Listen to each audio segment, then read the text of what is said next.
Up, as I mentioned a couple of minutes ago, about what is coming up. These are live pictures from the United Nations, and we are expecting a Security Council meeting on the strikes carried out by the US and Israel on Iran. Let's also run you through the live feeds we have coming into us here, not just from the United Nations there. But first of all, let's show you the night sky over Doha, where we just got those details, a couple of details for the first time from the Qatari Defence Ministry saying it's been attacked by 65 missiles and 12 drones from Iran. Let's head on now to Tel Aviv in Israel. We have a live feed coming into us here from Tel Aviv. We can't see a great deal there at the moment, but we're keeping across that for you. And finally this hour, let's take you live to Jerusalem. We get a sense there of the skyline over Jerusalem, and we've been keeping across all these live feeds, listening out for those sirens and those explosions that have been lighting up the night sky there. Stay with us. I'm Lewis Vaughan-Jones. This is BBC News.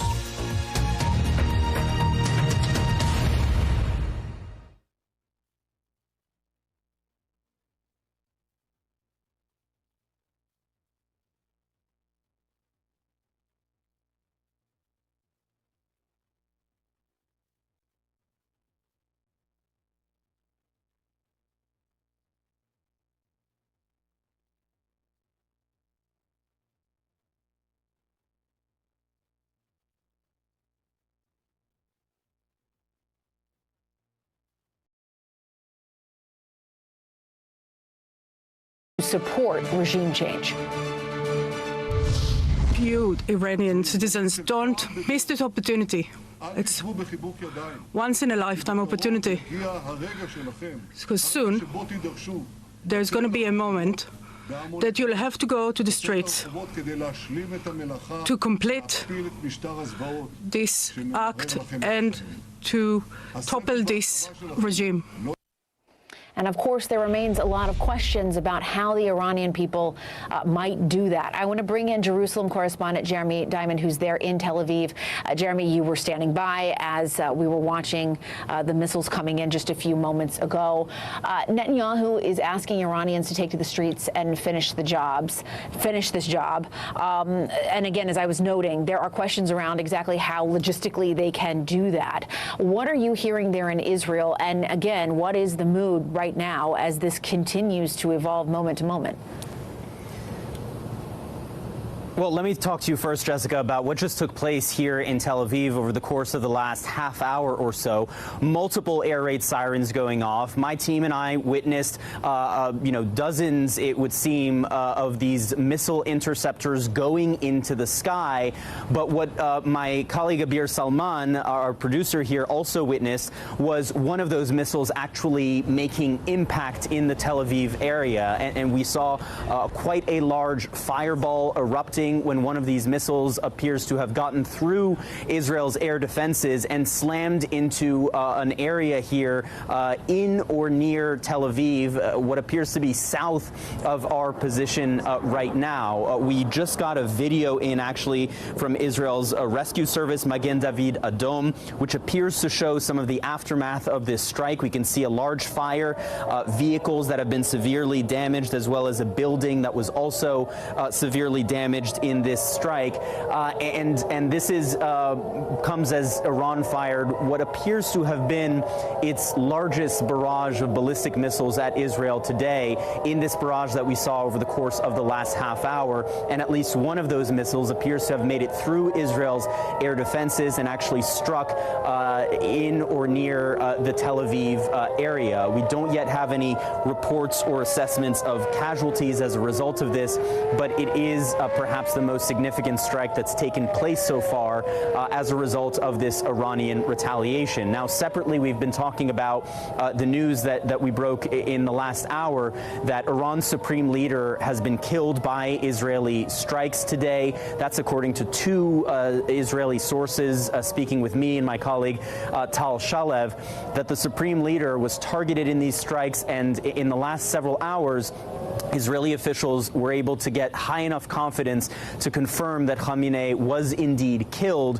One of those pieces of evidence, it seems, was actually photographic evidence, according to one of those sources, showing Khamenei's dead body in Iran, an earthquake moment in the Middle East. And for the future of Iran, of course, given the fact that Khamenei has been in power since 1989, he has been responsible for so much of Iran's support of militant groups in the Middle East, its nuclear ambitions, and of course the violent repression of protests over the course of the last several decades. Most recently, just last month, when Iranian forces killed thousands of Iranians who took to the streets to protest their government, and now Israeli officials confirming that he is dead, killed in this Israeli strike. And of course those strikes still very much continuing in Iran, both Israeli and American. Jessica?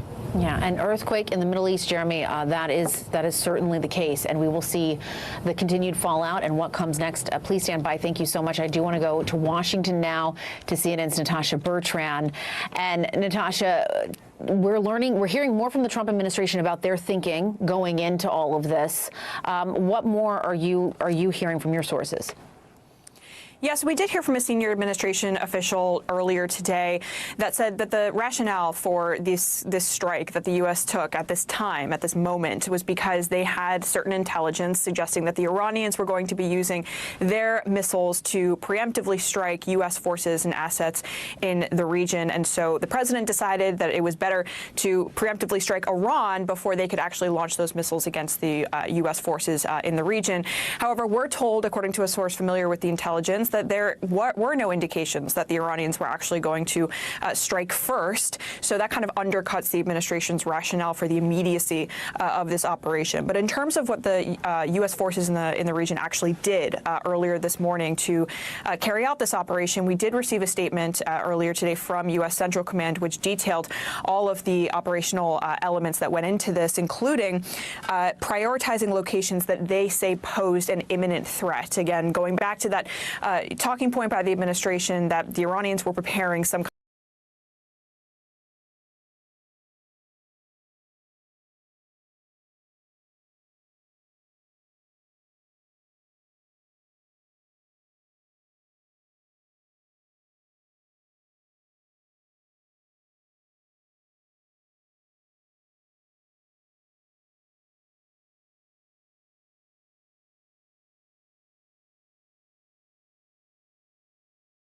Yeah, I was just trying to figure out what that is. If it's 1:15 in the morning Eastern time, I was trying to figure out what time that would be in Iran. Because, yeah, Iran would be about, what, +9? Something like that, probably. So that'd be 10 in the morning? We're doing strikes at 10 in the morning in Iran? Okay. Yeah, all right. kind of to U.S. military facilities was also very minimal. Jessica? All right, Natasha Bertrand, great reporting. Thank you for that. CNN political and global affairs analyst Barak Ravid is joining us now. He's also a global affairs correspondent at Axios and a former Axios Middle East correspondent. Barak, before I get to you, I do want to share some information we're getting that President Donald Trump has been telling NBC News in a new interview that a large amount, in his words, of Iranian leadership was killed during the strikes. He said his quote was, "The people that make all the decisions, most of them are gone." He went on to suggest that he believes that this reporting that we have been telling everyone about, citing these Israeli sources, that the supreme leader is dead. He says that we feel that is a correct story. And Barak, I know you spoke with the president earlier today. What more are you learning? It's past midnight in Iran. Yeah.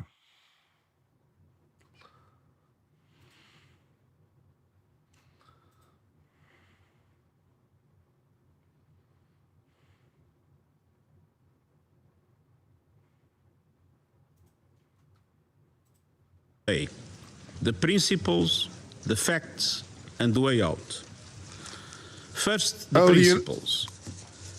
Oh, good. The United Nations is in control. Oh, I already feel better. The United Nations is having an emergency meeting. Don't worry, friends. Everything's going to be fine. The UN's on the case. Charter provides the foundation for the maintenance of international peace and security. Article 2 of the Charter clearly states, all members shall refrain in their international relations from the threat or use of force against the territorial integrity or political independence of any state.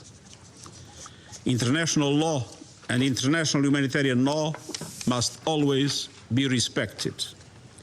That is why, since this morning, I have condemned the massive military strikes by the United States and Israel against Iran.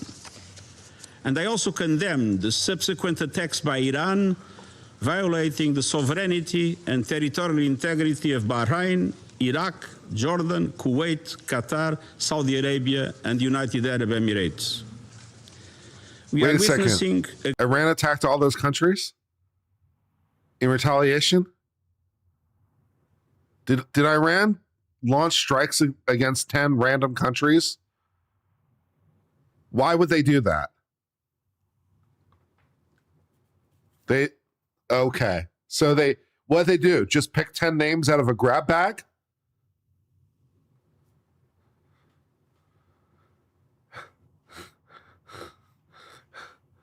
A grave threat to international peace and security.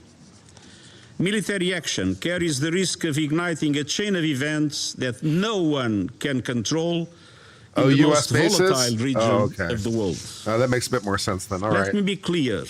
There is no viable alternative to the peaceful settlement of international disputes.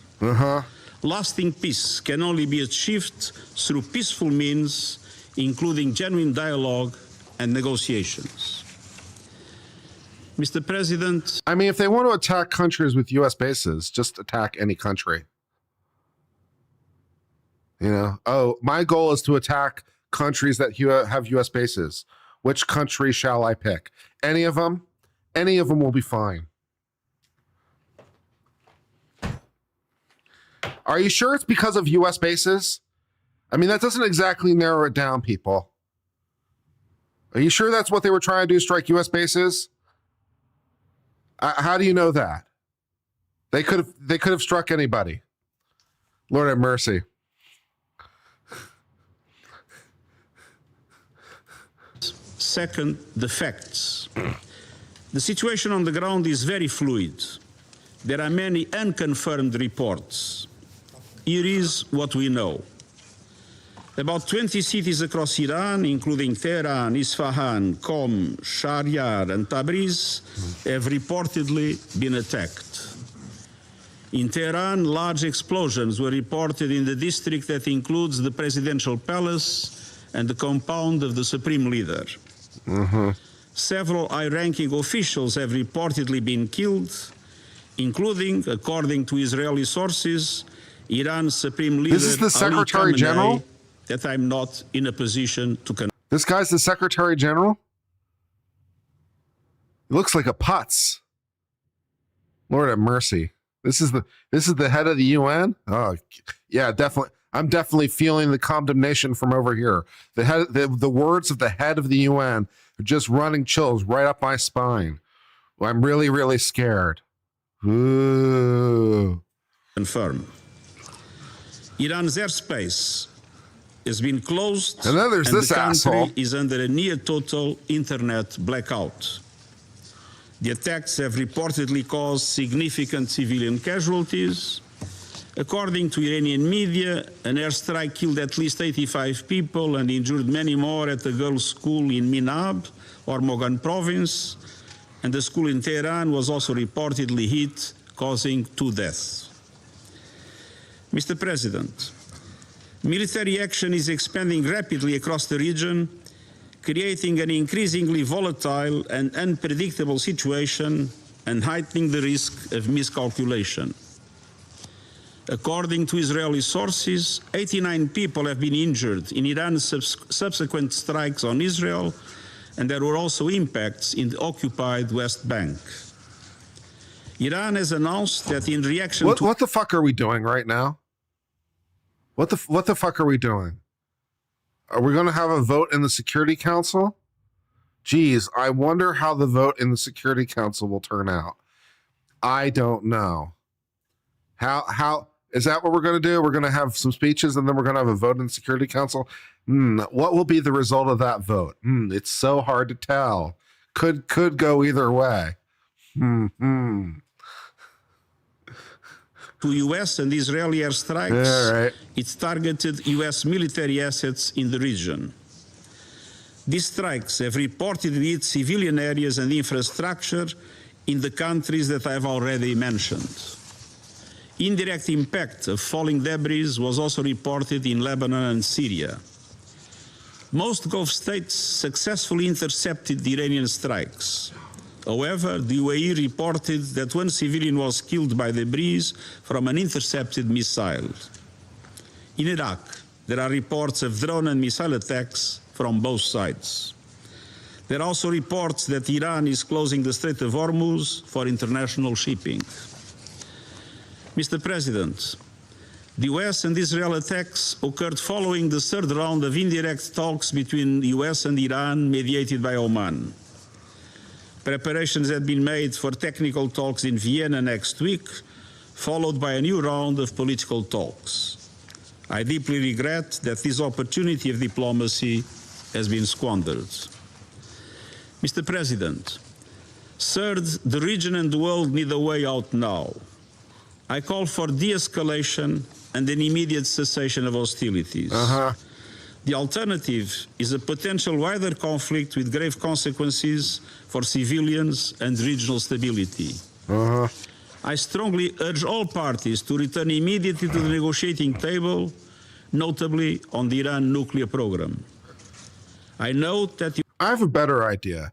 How about the United States just conquer Iran? I'm pretty sure that we have the air supremacy to make their entire military disappear. So there's that. How about we just conquer your country? Yeah, that sounds good. Let's do that. The US President has reportedly talked with leaders of Saudi Arabia, Qatar, and the United Arab Emirates. Iran's foreign minister has reportedly spoken to his counterparts in GCC countries and Iraq, and everything must be done to prevent a further escalation. To this end, I call on all member states to strictly uphold their obligations under international law, including the UN Charter, to respect and protect civilians when did we see the US flag with flying over international Tehran? humanitarian law, and to ensure nuclear safety. Let us act responsibly and together to pull the region and our world back from the brink. Thank you. I thank the Secretary General for his briefing. I now give the floor to those council members who wish to make statements. I give the floor to the representative of France. Merci, Monsieur le Président, et je remercie le Secrétaire Général des Nations. I didn't say occupy. I said conquer. That's not exactly the same thing. Yeah, we don't occupy anymore. We just conquer. We conquer without the boots on the ground. Good times. To thank the Secretary General of the United Nations, His Excellency, Mr. for his comprehensive, enlightening briefing. I'd also like to thank the Presidency of the Council for having convened this meeting at such short notice. The President of the French Republic, Monsieur Emmanuel Macron, asked that the Council immediately deal with this issue given the seriousness of the France moment. might say something mean. Mr. President, this region needs peace. And in order to do this, we need Iran to respect its international obligations. We are very concerned at the launch of this new war between the United States, Israel, and Iran. The escalation underway is dangerous for everyone, and it must cease immediately.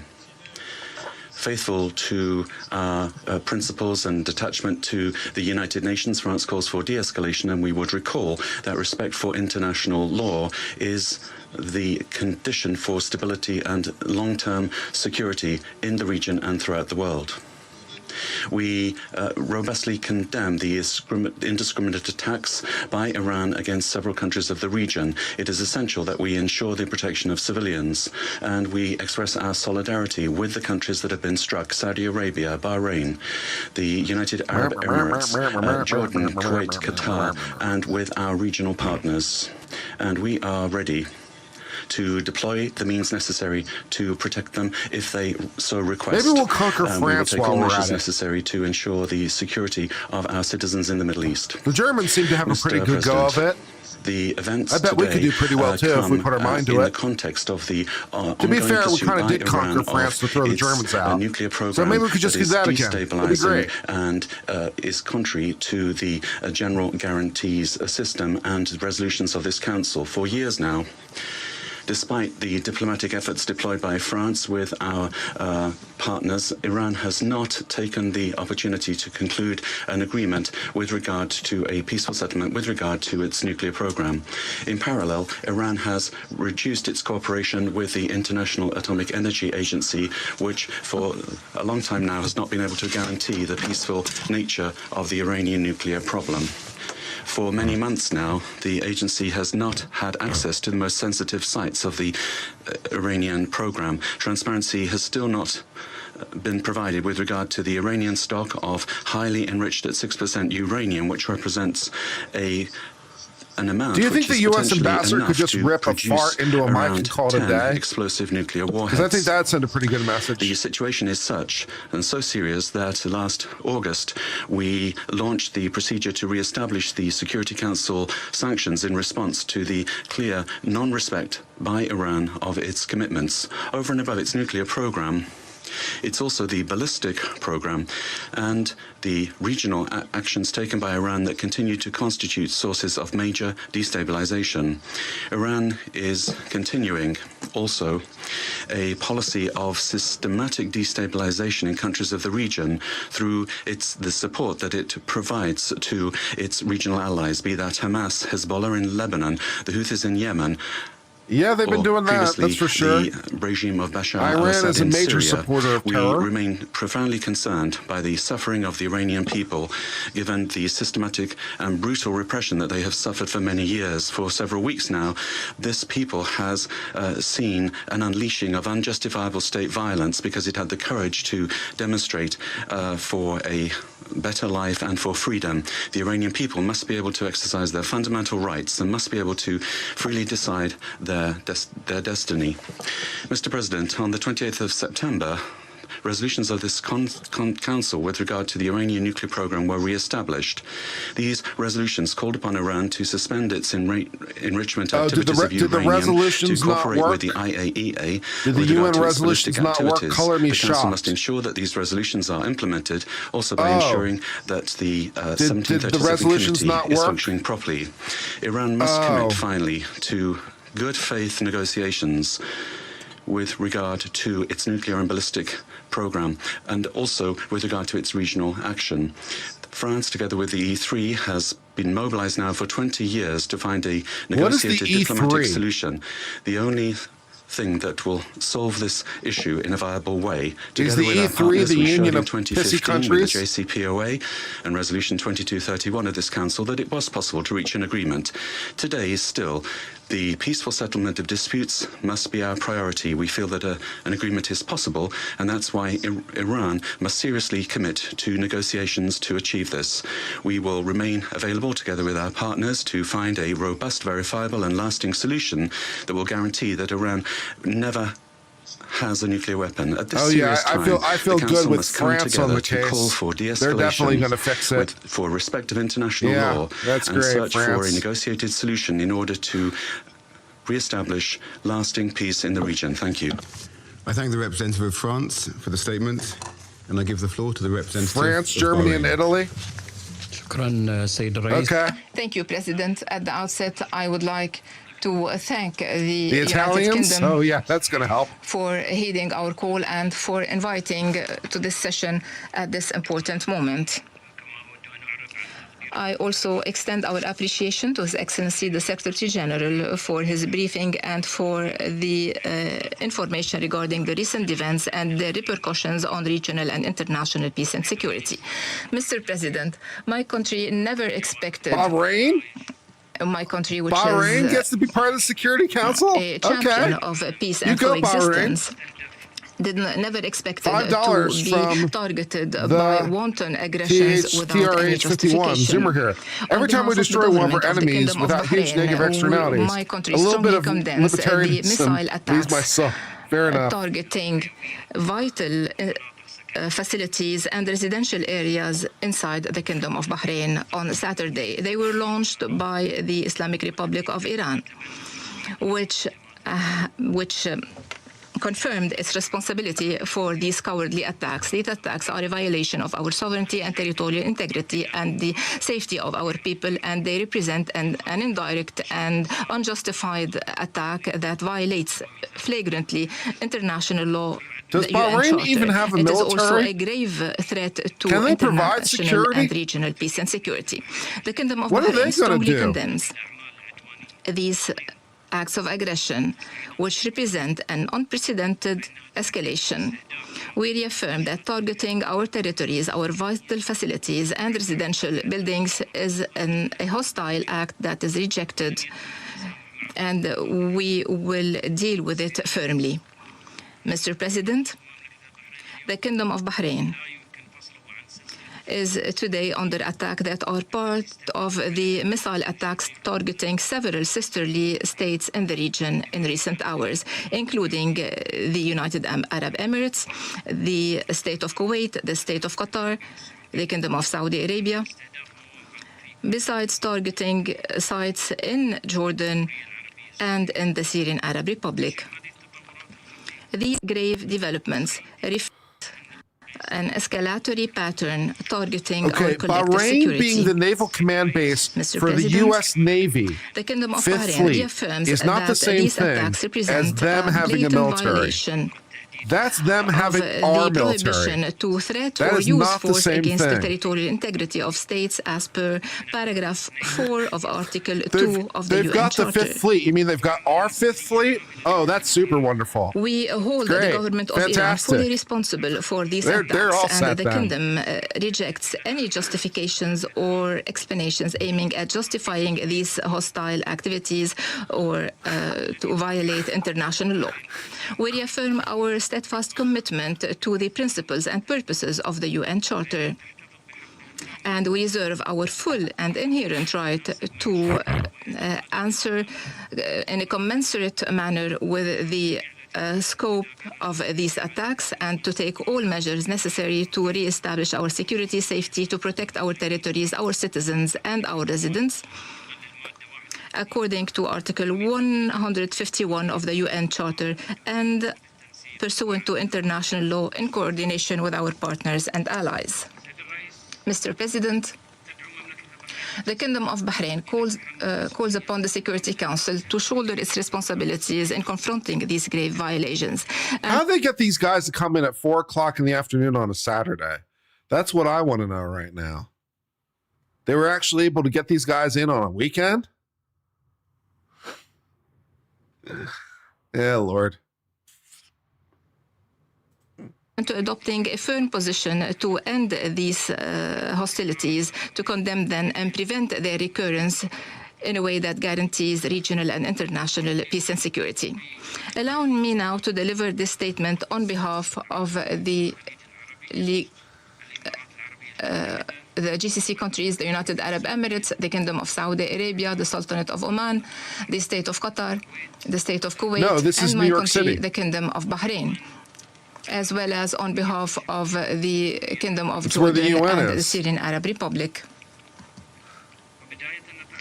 At the outset, and on behalf of the GCC countries, Jordan and Syria I would like to thank you, Mr. President, for convening this session, and I thank the Secretary General for his briefing. And as stated in the letter addressed to the Presidency today, several missile attacks launched by Iran targeted the United Arab Emirates, the Kingdom of Saudi Arabia, the Sultanate of Oman, the State of Qatar, the State of Kuwait, and my country, the Kingdom of Bahrain, as well as the Hashemite Kingdom of Jordan and the Syrian Arab Republic, in a blatant violation of the sovereignty of these states and territorial integrity, and in a violation of their safety and in violation of principles of international law and the UN Charter. This represents a rejected escalation that threatens the security and stability of the region. These Iranian wanton and irresponsible actions also caused the injury of several residents and nationals in these countries and killed one civilian at least. They also damaged several facilities and civilian infrastructure. Right. Besides disrupting air navigation in the region, and also threatens to disrupt maritime navigation through the Hormuz Straits. This is a violation of international law and will have very grave international repercussions. Well, really? Our countries reaffirm that these violations constitute a violation of the prohibition of the threat or use of force against the territorial integrity of states as per paragraph 4 of Article 2 of the UN Charter.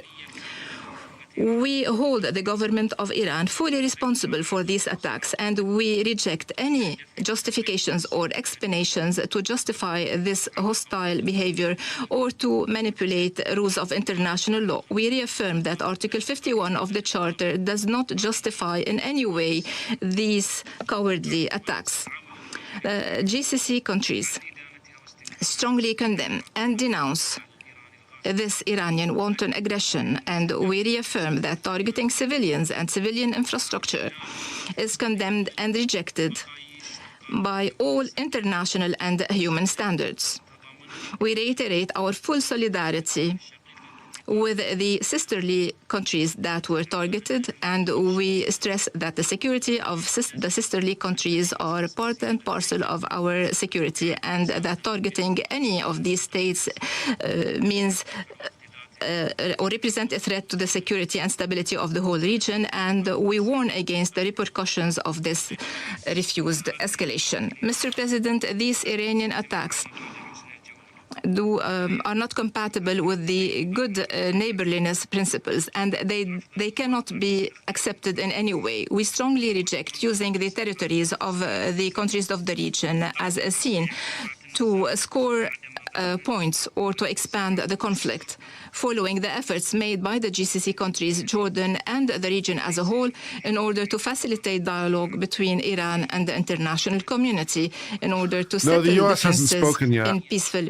means. I would imagine the U.S. is going to speak probably to avoid last escalation in until the region. blow it out their ass in diplomatic language. While the GCC countries reaffirm that their steadfast commitment to the That's probably the sequence of purposes and things. principles of the UN Charter, they reserve their full and inherent right to self-defense pursuant to Article 51 of the UN Charter, and reserve the right to retaliate against this brutal attack in a compensate manner and in line with international law. We reserve the right to take all necessary measures to restore security and stability and to protect our territories, our people and residents, and to guarantee our sovereignty, security, stability and national interests.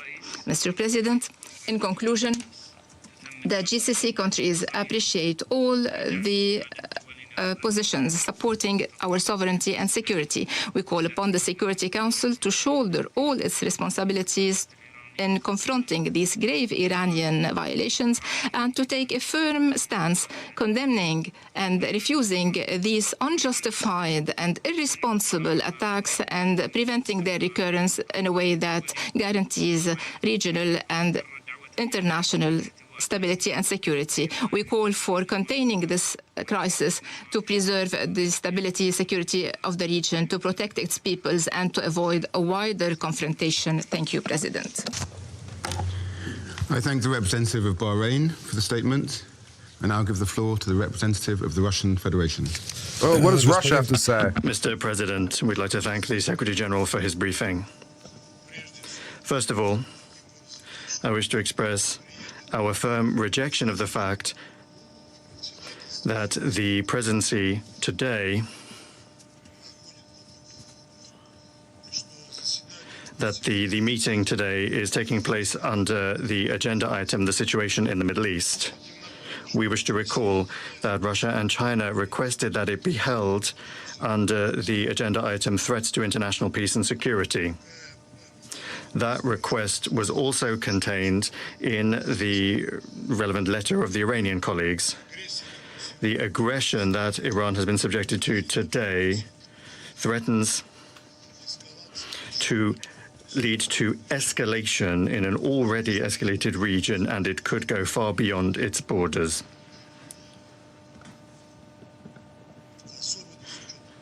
Particularly given the fact that one of the two initiators of this military venture is far from being a state in the region.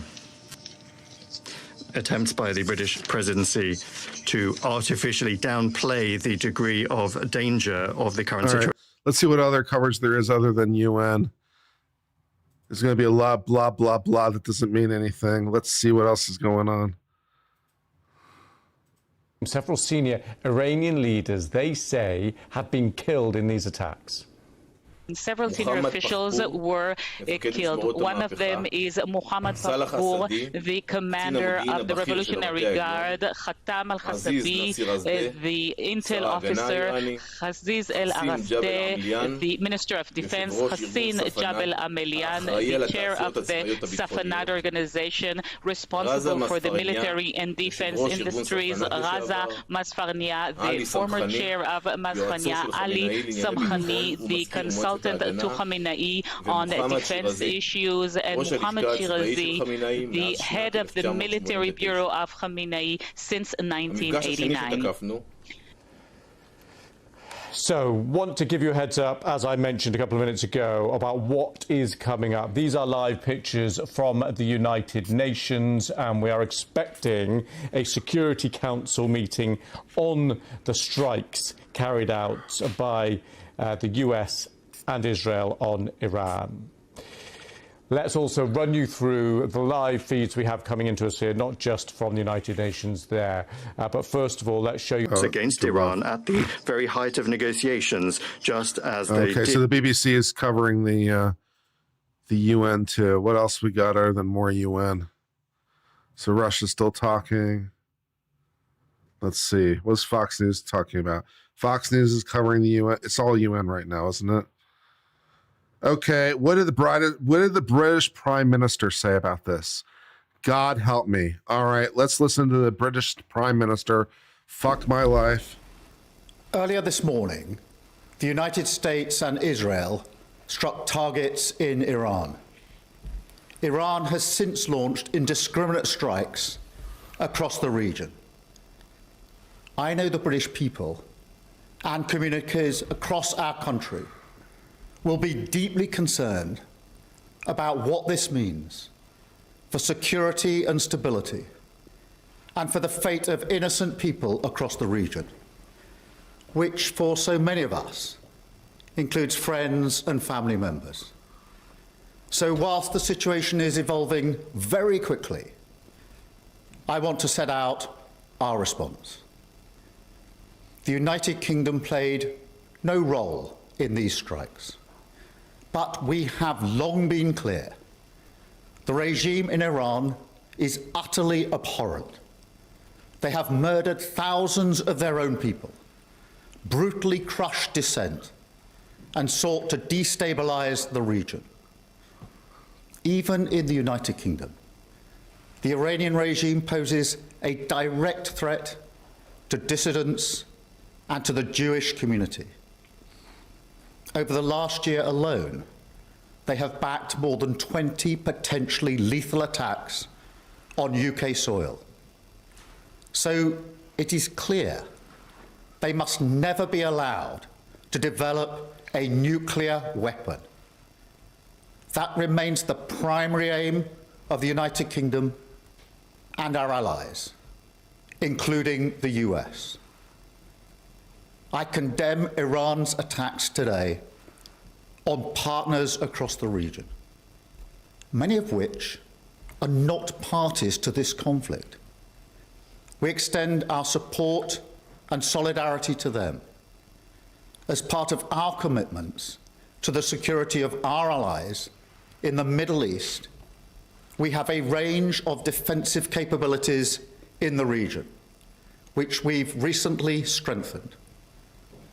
Our forces are active, and British planes are in the sky today as part of coordinated regional defensive operations to protect our people, our interests, and our allies, as Britain has done before, in line with international law. We've stepped up protections for British bases and personnel to their highest level. We are also reaching out to UK nationals in the region and doing everything we can to support them. I've been speaking with leaders today from the E3 and across the region. It is vital that we prevent further escalation and return to a diplomatic process. We want to see peace and security and the protection of civilian life. Iran can end this now. They should refrain from further strikes, give up their weapons programs, and cease the appalling violence and repression against the Iranian people, who deserve the right to determine their own future in line with our long-standing position. This is the route to de-escalation and back to the negotiating table. What the fuck are you talking about? Thank you. Why is the UK Prime Minister such a wanker? Why have you guys in the UK had such problems finding a decent Prime Minister as of late? Can you not find one decent Prime Minister? What is your problem over there? Unbelievable. Well, I enjoyed listening to that wanker give a speech where we're not involved. Also, we're a little involved. Also, we're going to be a lot involved. Also, we need to not have any more strikes against Iran. And it's really important that we go back to the negotiating table and blah, blah, blah, blah, blah. So I appreciate that completely discoherent speech, which was muddled and confused. That was super fun and fantastic. Great. Just great.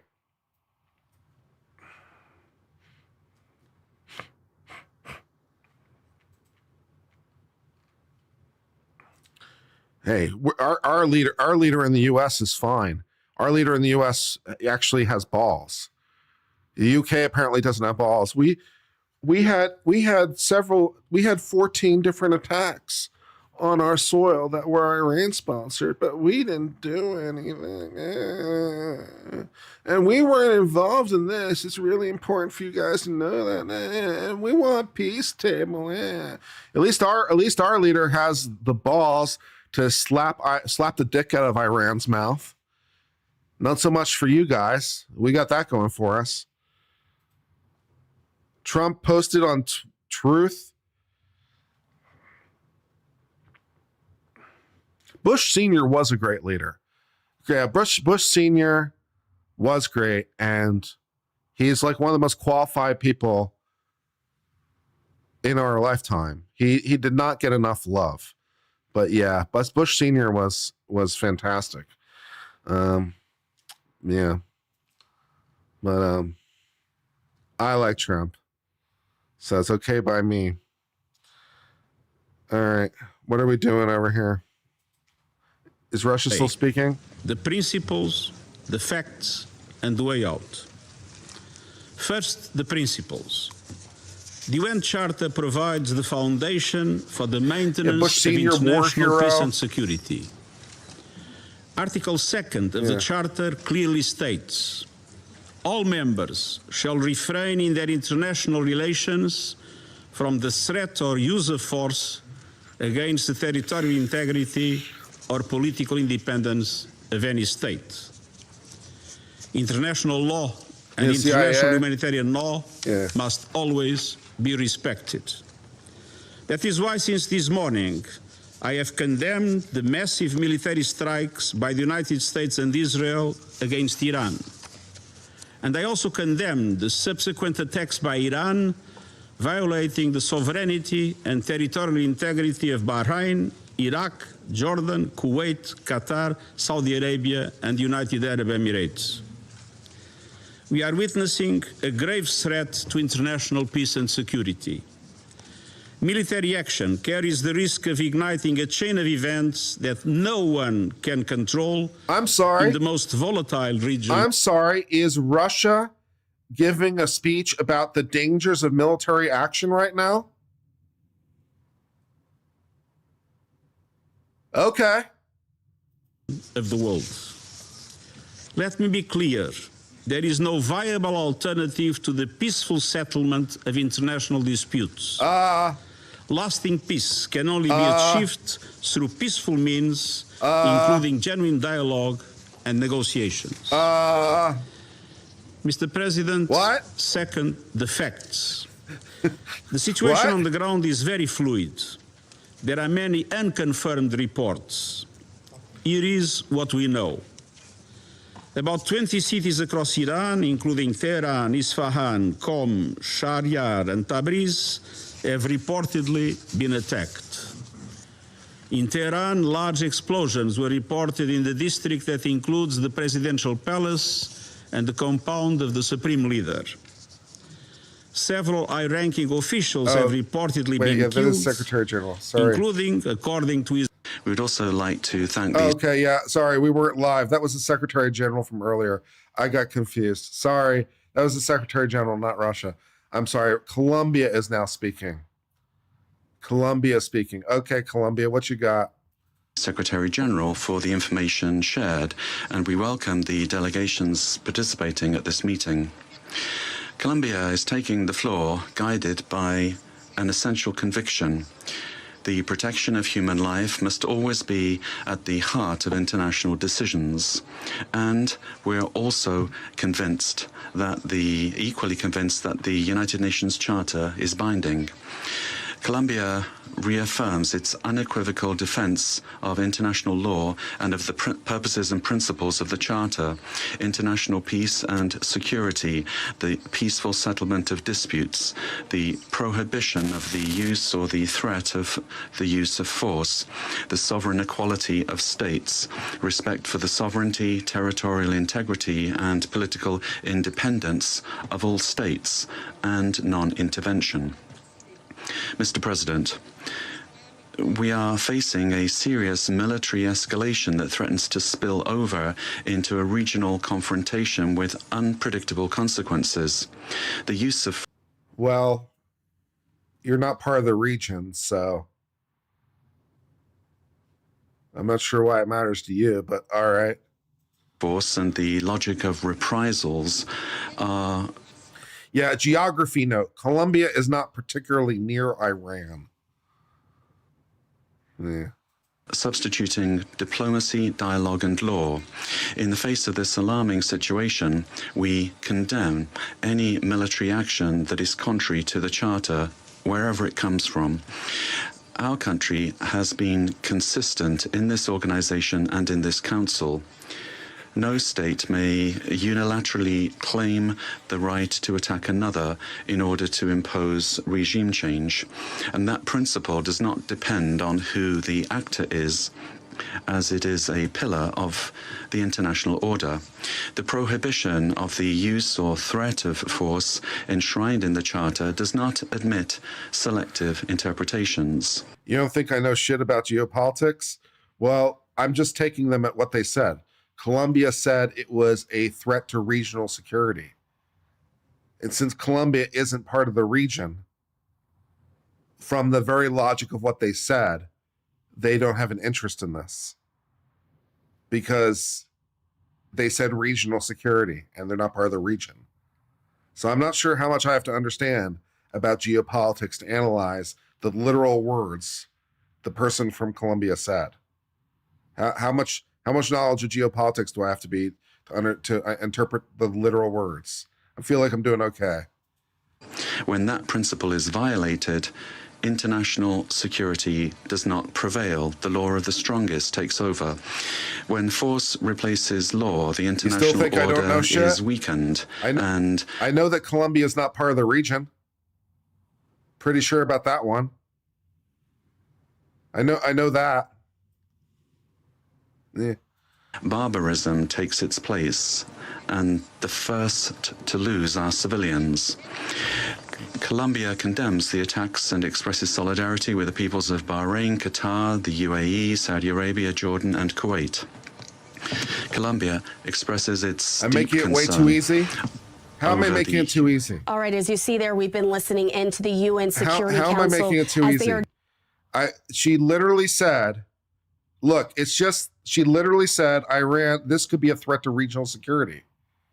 And I'm like, but Colombia's not part of the region. So they have no interest in it because they're not part of the region. How am I making this easy? What is your problem?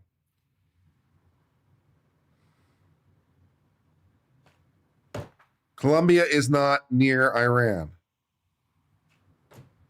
So if it's a regional problem, they're all good. Because they're not part of the region. So, how am I making it easy?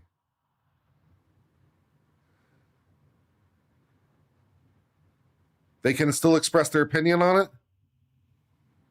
I suppose, but they have no interest in it because it's a threat to regional security and they're not part of the region.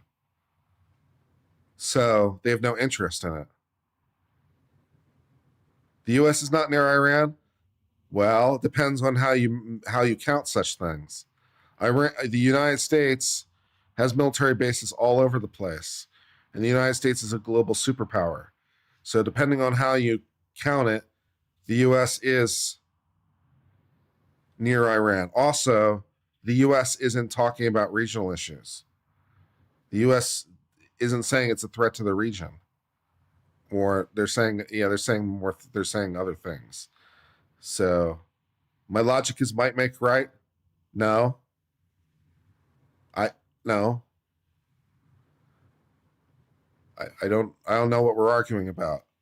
I was arguing about whether or not Colombia is part of the region. And I was arguing about whether or not the United States is part of the region. I suppose. I wasn't. When did I say anything about might makes right? I'm confused.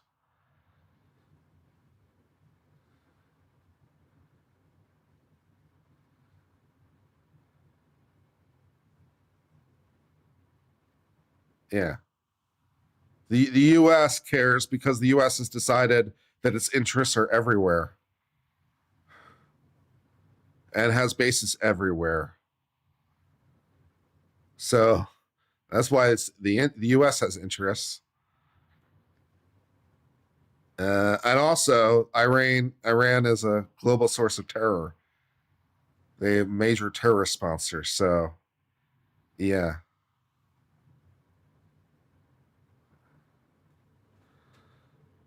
$850 U.S. bases worldwide? Yeah, well, it depends how you count.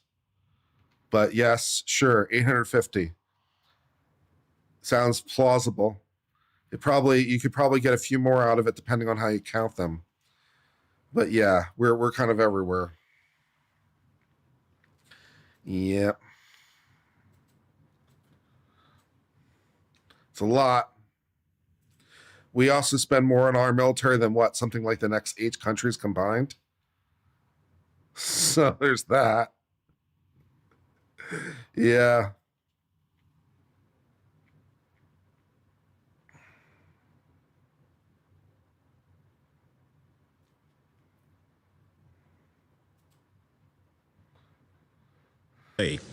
The principle. The United Nations organization cannot fall short of the gravity of this moment. It needs to choose to stop destruction before it becomes irreversible and make space for diplomacy before it is too late. Thank you very much. I thank the representative of Colombia for the statement, and I give the floor to the representative of the United States. Ooh, thank you. Distinguished delegates. Let's see how close the United States is to blow this out your ass. That's what I'm predicting the United States is going to say. Blow it out your ass. Let's see how close it is to that. This is a moment in history that requires moral clarity, and President Trump has met the moment. The most fundamental duty of any sovereign government is the protection of its people. Operation Epic Fury is directed towards specific and strategic objectives: to dismantle missile capabilities that threaten allies, to degrade naval assets used to destabilize international waters, and to disrupt the machinery that arms proxy militias, and to ensure the Iranian regime never, ever can threaten the world with a nuclear weapon. As President Trump said last night, for decades, the Iranian regime has willfully destabilized the world.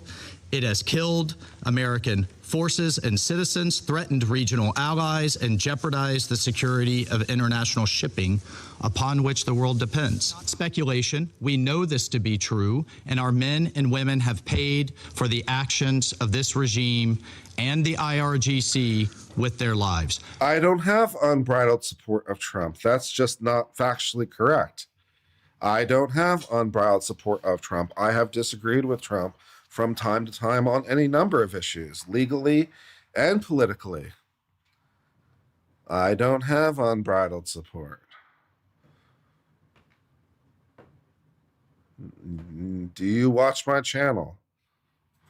No responsible nation can ignore persistent aggression and violence. The regime in Tehran has led attacks that have cost American lives. Hundreds of U.S. Marines in Lebanon, thousands of troops in Iraq. American hostage after hostage has suffered. Our ships fired upon dozens of times in the Red Sea. Iran has... Can I argue anywhere where you think Kamala has better policy than Trump would be? Well, one of the things that's problematic about that is that Kamala wasn't really consistent a lot with what she said on terms of policy. She seemed to float around and didn't really seem to have firm positions on policy as far as I could tell. Is there any area where Kamala was firm, where I think she'd have better policy than Trump? Nothing comes to mind.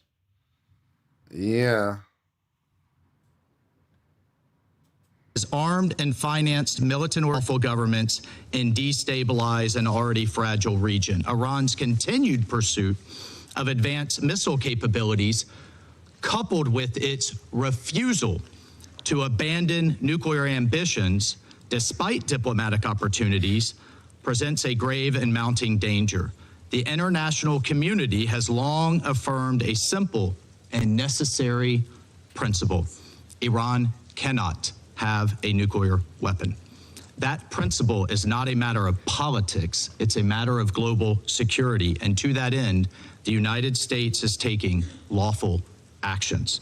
This body, the United States Security Council, has acted repeatedly on this threat. 20 years ago, starting in 2006, Resolution 1696 demanded that Iran suspend all uranium enrichment-related and reprocessing activities, invoking Chapter 7 of the UN Charter and adopting a legally binding resolution. When Iran failed to comply, this council followed with Resolution 1737, imposing mandatory sanctions, including bans on nuclear-related materials and technology, asset freezes on key individuals and entities linked to their nuclear program, and establishing a sanctions committee. Subsequent resolutions, 1747 in the year 2007, expanded arms embargoes and asset freezes. Resolution 1803 in 2008 tightened restrictions on dual-use goods and calling for the inspections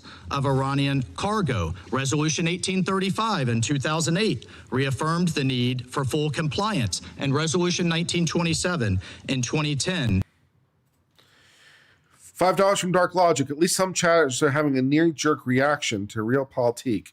use of military force from GWOT fatigue or isolationists. Did we ever find those Iraqi WMDs? We did not. No. No, our reasons for going into Iraq were not really justified on the back end. Yep. Which was the most comprehensive, banning ballistic missile activities, tightening the conventional arms embargo, targeting the IRGC and shipping lines, and prohibiting new Iranian banking relationships, built a robust multilateral framework to curb Iran's nuclear and missile pursuits. These measures, again, adopted under Chapter 7, represented the world's collective judgment that Iran's actions posed a threat to international peace and security. And despite numerous opportunities for an alternative path, Iran remained defiant. And the Security Council decided on September 19th of last year, 2025, to restore these measures, snap back sanctions, sending a clear message that the world will not acquiesce to threats and half measures, and Tehran would be held to account. On top of these actions by the UN, American diplomacy was attempted repeatedly and in good faith. President Trump, Secretary Rubio, our special envoys, Witkoff and Kushner, were relentlessly dedicated to diplomacy. But diplomacy cannot succeed where there is no genuine willingness to cease aggression, where there is no genuine partner for peace. As President Trump said today, and he spoke directly to the Iranian people, he said, quote, "To the proud, great people of Iran, I saw tonight that the hour of your freedom is at hand." The entire world has witnessed the regime. Also, while we're at it, can we rename Iran Persia? Because I just think that's a better name for the country. Make Iran Persia again. As long as we're at it. Wholesale slaughter of innocent civilians. The sad irony is that this same regime will attempt to lecture us today about human rights and the rule of law.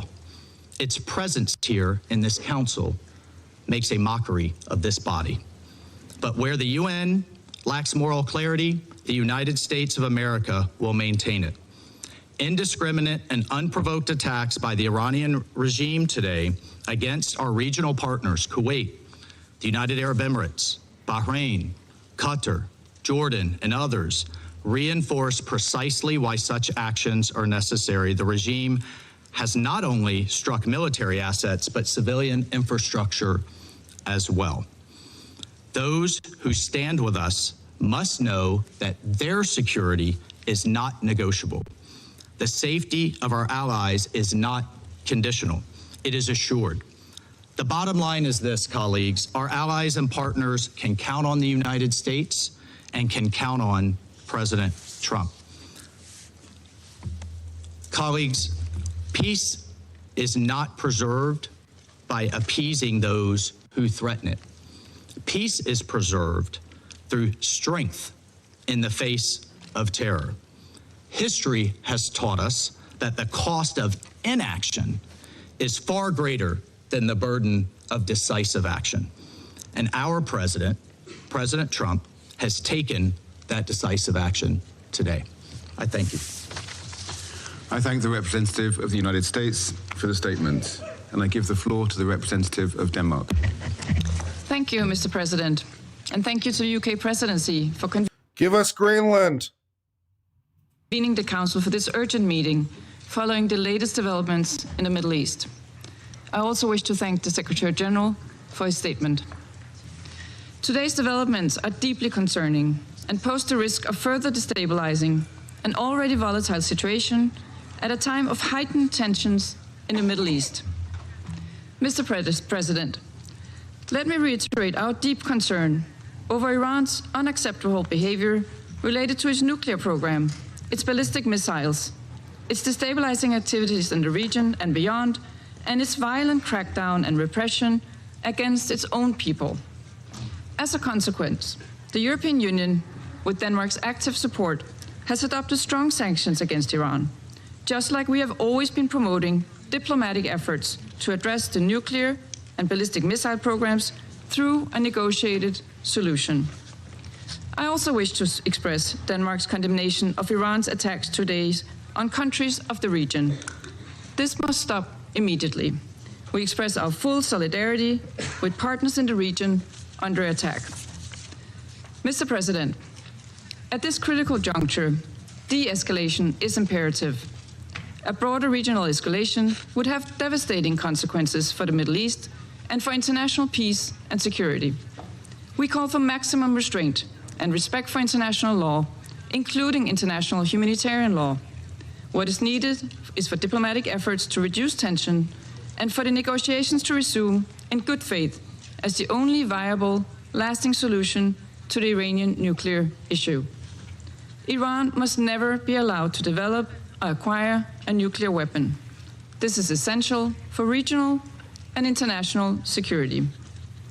Finally, Mr. President, for years now, we have heard the Iranian people calling for dignity, for opportunity, and for their fundamental rights to be respected.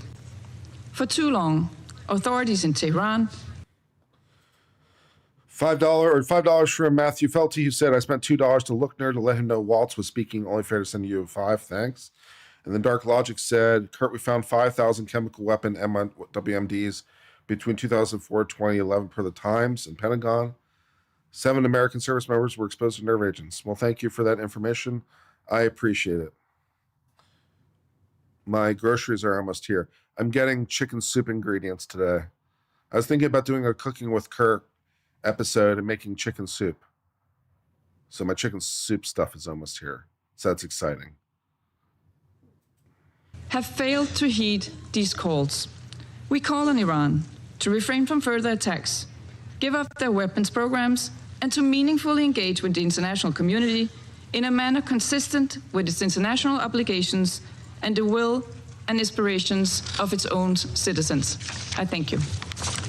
I thank the representative of Denmark for the statement, and I give the floor to the representative of Pakistan. Thank you, President.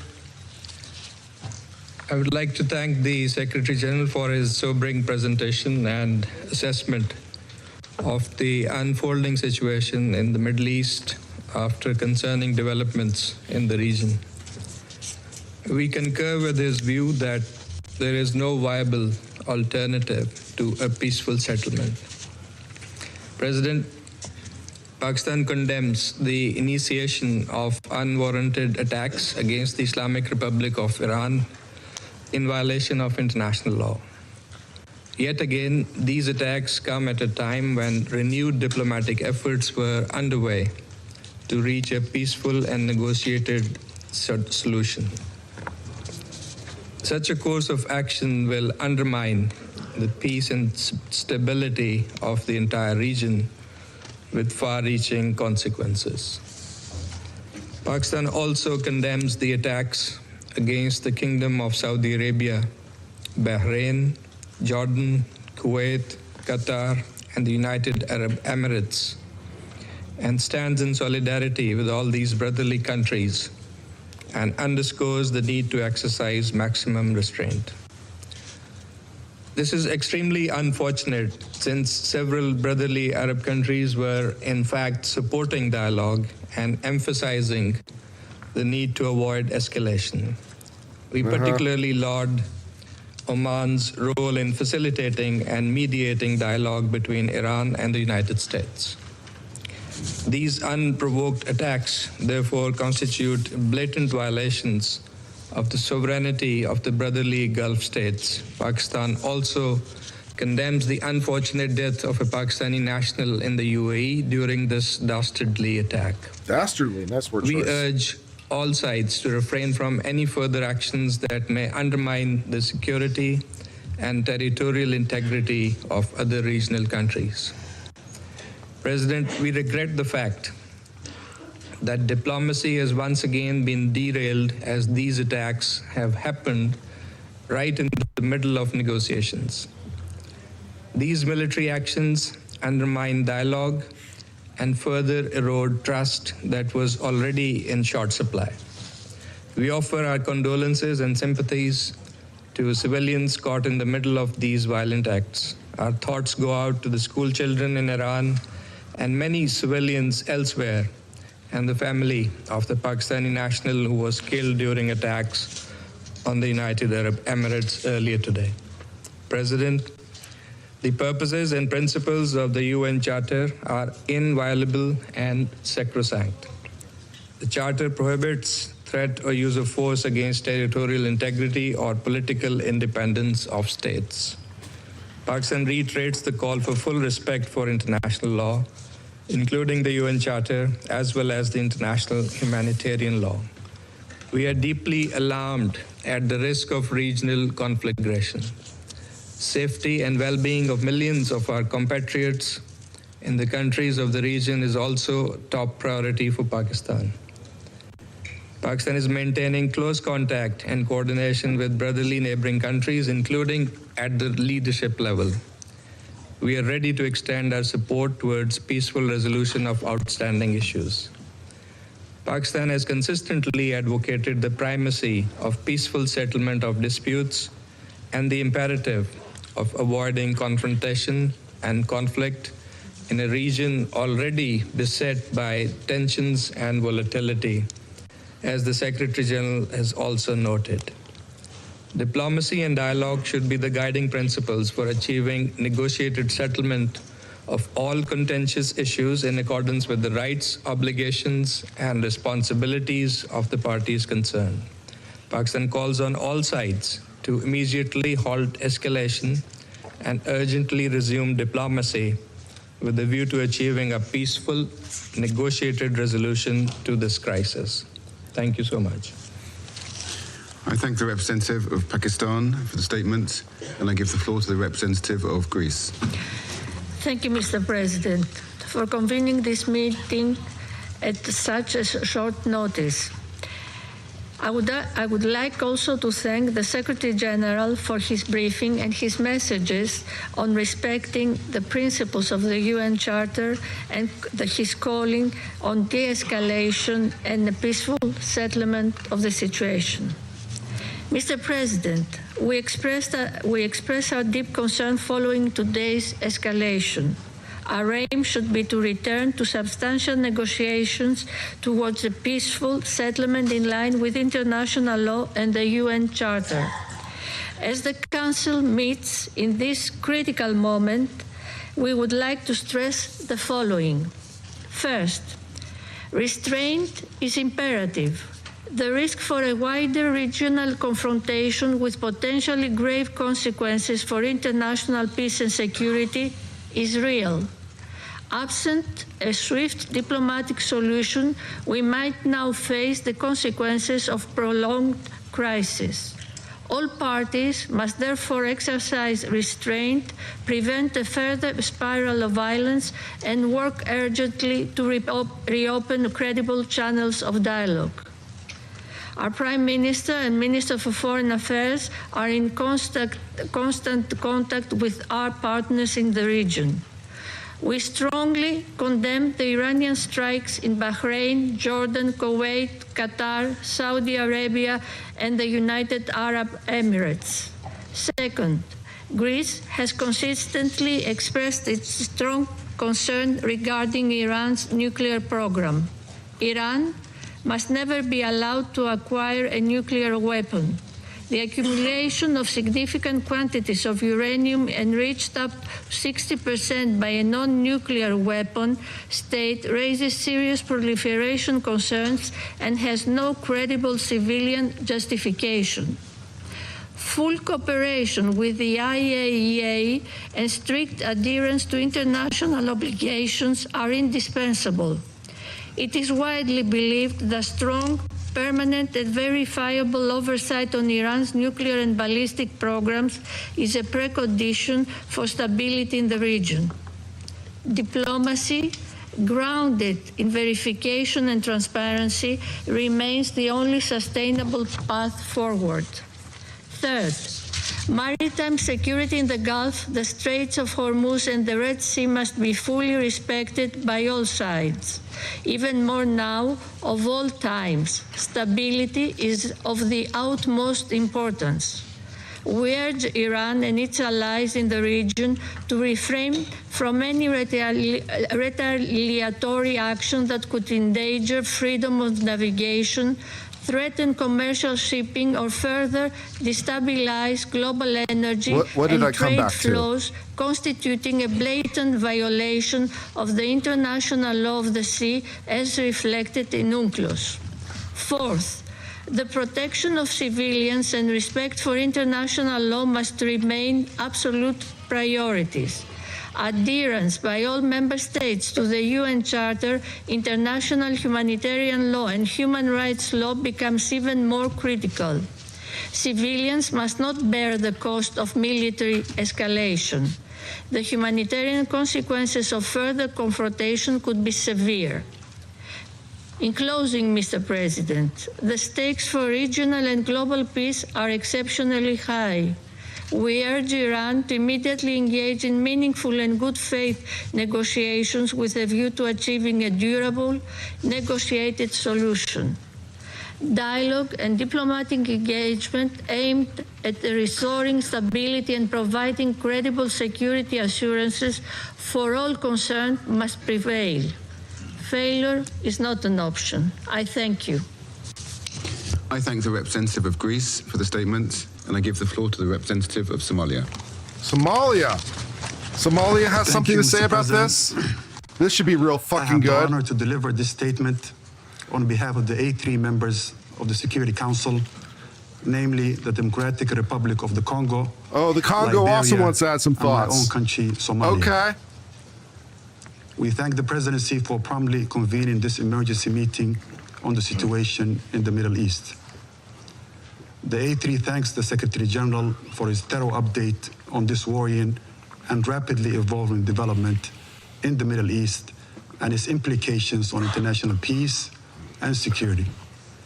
We also echo the Secretary General's message of today's military escalation in the Middle East. We welcome the representative of Iran to this meeting. Mr. President, the A3 aligns itself with the statement of the chairperson of the African Union Commission, His Excellency Mahmoud Ali Yusuf, on the U.S.-Iran military escalation issued on February 28th of 2026. The reported military strikes carried out by the United States in coordination with their Israeli forces against targets inside the Islamic Republic of Iran, and Iran's subsequent response represents a perilous and deeply troubling escalation, one that marks a serious intensification of hostilities in the Middle East and threatens to engulf the entire region in an uncontrollable cycle of violence, suffering, and pain. The A3 condemns the missiles and drone attacks carried out by Iran against the sovereign territories of Bahrain, Kuwait, Qatar, Saudi Arabia, and the United Arab Emirates. The A3 reiterates that all member states must respect their obligations under international law, including the Charter, which prohibits the threat of the use of force against the territorial integrity or political independence of any state or in any other manner inconsistent with the purposes of the United Nations. These actions risk further destabilizing the Middle East and underscore the urgent imperative to safeguard broader peace and internal stability, particularly as the geographic scope of military activity expands beyond the initial parties to the conflict. The A3 remains steadfast in its commitment to the fundamental principles of international law and the Charter of the United Nations. At the same time, the A3 recognizes the concerns of all states in the region, which must be addressed through dialogue and peaceful means in accordance with international law and the UN Charter. we believe that all member states share a responsibility to act in accordance with these commitments, and that these are essential foundations for international cooperation and peaceful coexistence. Mr. President, the A3 calls for restraint, urgent de-escalation, and sustained dialogue. All parties must act fully in accordance with international law and the United Nations Charter to safeguard international peace and security. Our position underscores the importance of dialogue, the peaceful settlement of disputes, and respect of international law. It's important for all parties to exercise restraint and responsibility, uphold international law, and avoid any actions that could escalate tensions or threaten regional peace and stability. The A3 stresses that the spillover effects of these hostilities imperil countless lives and threaten to deepen existing crises. The A3 expresses its solidarity with the people of the region and reiterates that the African Union's commitment to peace, stability, and mutual respect among nations and regions. Mr. President, in this regard, the A3 urges all parties to prioritize diplomatic engagements, including the ongoing international mediation efforts facilitated by the Sultanate of Oman to prevent further deterioration and uphold international rules-based order. At this critical juncture, the A3 calls for the swift return to the path of negotiations as the only viable means to reach a sustainable agreement regarding the Iranian nuclear program. Sustainable peace can only be achieved through diplomacy, not through force. The A3 strongly reaffirms the urgent necessity of establishing a Middle East zone free of nuclear weapons and other weapons of mass destruction, applicable to all states in the region without exception, in accordance with relevant international resolutions. We also stress the need for all Middle Eastern countries to join the Treaty on the Non-Proliferation of Nuclear Weapons as a step toward regional and global security. We emphasize the paramount importance of protecting civilians and civilian infrastructure, including in the context of cross-border strikes and retaliatory actions, and as well as refraining from targeting nuclear facilities that are under International Atomic Energy Agency safeguards, in line with relevant IAEA resolutions and the United Nations Security Council decisions. The A3 reaffirms its commitment to multilateralism and the principles of the United Nations Charter. We urge all parties to act with responsibility and wisdom, placing the well-being of the region, of the region's people above all other considerations. It's important to seize this moment to redouble our efforts for de-escalation and to support a diplomatic process that can deliver peace, stability, and security for all states in the Middle East. The A3 stands ready to support all efforts within this Council and in cooperation with regional and international partners to facilitate a peaceful, inclusive, and lasting resolution to the situation in the Middle East. I thank you, Mr. President. I thank the representative of Somalia for the statement, and I give the floor to the representative of Panama. Gracias. Thank you, Mr. President. We thank your presidency for convening this meeting, and we acknowledge the presence of the representatives of the countries that are honoring us with their participation. We would also like to thank the Secretary General, Antonio Guterres, for his briefing at this meeting. Less than a year ago, we were in this same chamber deliberating on similar events to those that are of concern to us at this meeting. And these are events that today are still developing, which prevents us from entirely knowing their scope and their consequences. However, we must ask ourselves whether the repetition of these actions can really lead to different results and to a sustainable solution, or whether, on the contrary... Apparently, I missed a super chat earlier from Violet Death Ray. Fun fact, the Muslim calendar is a lunar calendar whose date changes each year. It's currently Ramadan, the 9th month and 11th day of Ramadan. So therefore, 9/11. Fair. Noted. Thank you for the super chat. Appreciated. The cycle, the aggressive cycle of attacks and counterattacks will only lead to an escalation of violence with increasingly serious and unpredictable consequences to the detriment of international peace and security. Let us recall that in January, we considered the brutal and disproportionate use of force by Iran against its population, which was legitimately exercising its right to protest. According to estimates from independent media and non-governmental organizations, that resulted in the deaths of thousands of people. These previous facts point to a delicate situation in the country and the region, and they represent a clear and worrying warning of the possible real and human consequences of the escalation of the armed conflict.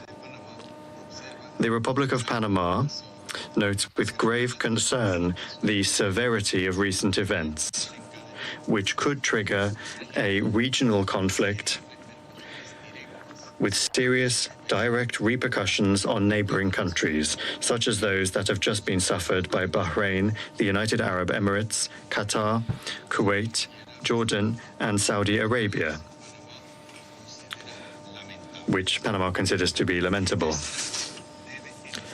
This scenario must be avoided, especially in a context in which the Middle East has already been seriously affected by various crises in recent years, the consequences of which may transcend and cause harm beyond the immediate region and may affect the rest of the world with incalculable consequences. The intensification of tensions will only increase instability and suffering, particularly impacting the most vulnerable populations, those that are always the first to suffer the consequences of conflicts. In this uncertain and dangerous situation that we face, we are reminded that it is essential to guarantee the respect for and protection of the civilian population during conflict in accordance with international humanitarian law and the values that this Council is called upon to protect. Therefore, we reiterate our urgent call for dialogue, restraint, and the cessation of the use of force. Diplomacy and negotiation, in accordance with the principles enshrined in the Charter of the United Nations and international law, must prevail as the preferred and effective means for the peaceful settlement of disputes. Thank you very much. Representative of Panama for the statements, and I give the floor to the representative of Latvia. Thank you, Mr. President. Allow me to begin by thanking the United Kingdom as presidency of this Council for convening this meeting on such short notice. And I would also like to thank the Secretary General for the briefing provided. For decades, Iran has been a malign. Latvian ambassador is not bad looking. Destabilizing actor in the region and beyond. It has repeatedly and systematically violated its international obligations and posed a threat to international peace and security. The Iranian regime has attacked. Yeah, I just heard about this constitutional court thing in Utah. I don't quite 100% understand it completely what it is, but they're like creating a new special court for like injunctions that relate to the Constitution. And people are challenging its legality as one does. So I don't quite fully understand it yet, but yeah. Okay. I mean, yeah, I'm not quite. And also they don't think that there's enough filings to justify a court existing full time. So the judges would be judges from somewhere else that we're just going to grab and use for this purpose, I guess. Yeah, the thing seems a little ill considered, the way they try to set it up. But yeah.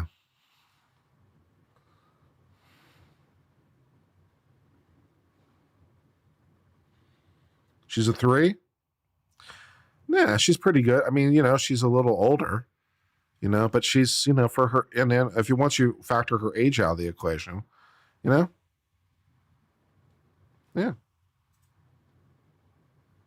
I mean, she's not 20 years old anymore, but, And destabilized neighbors, exported terrorism, developed an illegal ballistic missile program, and participated I'm not 20 years old anymore either, sadly. Iran has violated UN Security Council resolutions 1696, 1737, 1747, 1803, 1835, 1929. And this aggressive behavior is consistent. It spans decades. While international law must be respected at all times, the Iranian regime has continuously ignored its responsibilities and binding commitments under the JCPOA and the NPT. The regime has openly maintained its illegal nuclear program, despite repeated and genuine diplomatic engagement from the European Union, the UK, and the US.